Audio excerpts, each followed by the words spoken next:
ये जो ड्राइवर अपने आप को बड़े वो समझते थे कि नहीं मोदी सरकार बहुत बढ़िया है, बहुत अच्छा मानती है, वो सारे के सारे अब सामने आ गई।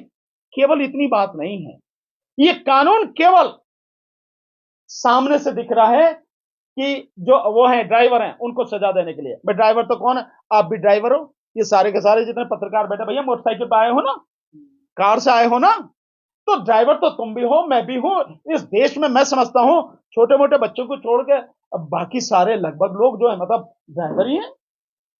तो इन सबके लिए कानून है, केवल वो नहीं ट्रक चलाते हैं बस चलाते हैं उनके लिए, सबके लिए, सबकी गर्दन इस तरह से फंसाई जा रही है।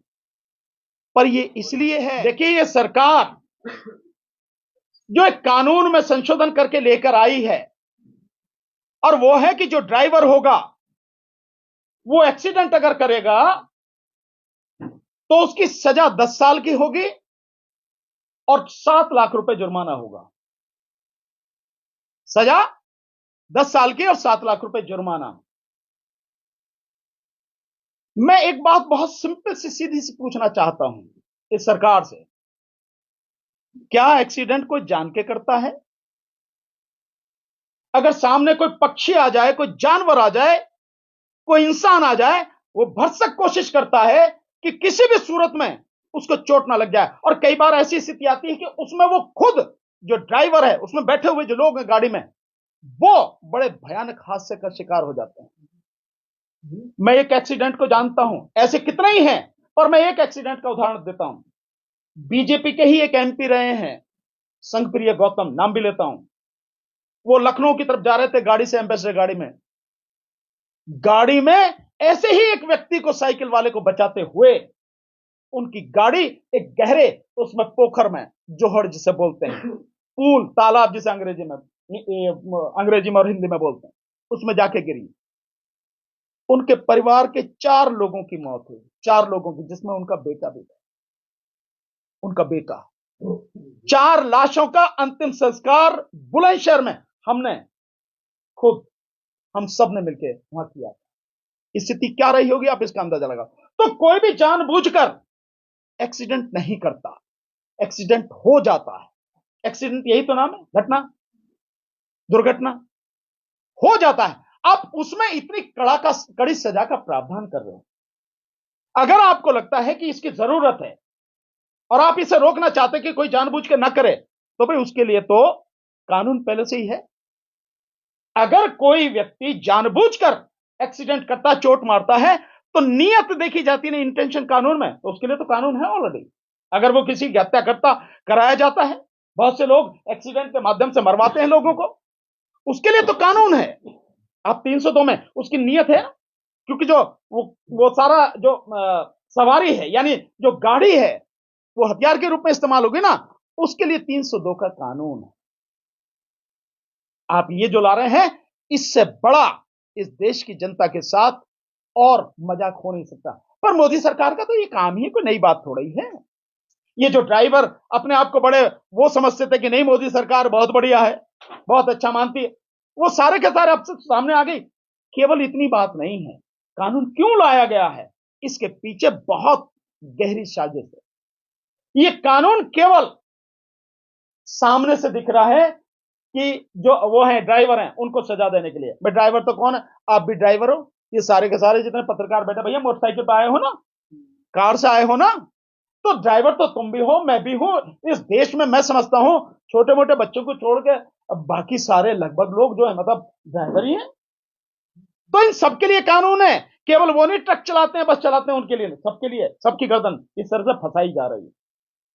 पर ये इसलिए है कि जो 2024 में यह सरकार ईवीएम के माध्यम से जीतने का षड्यंत्र जो कर रही है, और इस बार जनता ईवीएम से चुनाव होने नहीं देगी। इस बार जनता ईवीएम के खिलाफ सड़क पर आकर लड़ेगी, जन आंदोलन बनाएगी। उस समय कोई भी व्यक्ति किसी भी तरह से बस में, ट्रक में, गाड़ियों में, मोटरसाइकिल पे कहीं बैठ के ना आ जाए, इसलिए पहले इनकी गर्दन दबोचो। यह है उसकी इंटेंशन इस कानून के पीछे। यह है कि जिस समय वो सत्ता में वापसी के लिए सारे हथकंडे अपनाएगी, तब किसी भी व्यक्ति को किसी भी तरह का वाहन उपलब्ध न हो जाए। यह है गहरी साजिश। इसलिए सारे के सारे काम किए जा रहे हैं।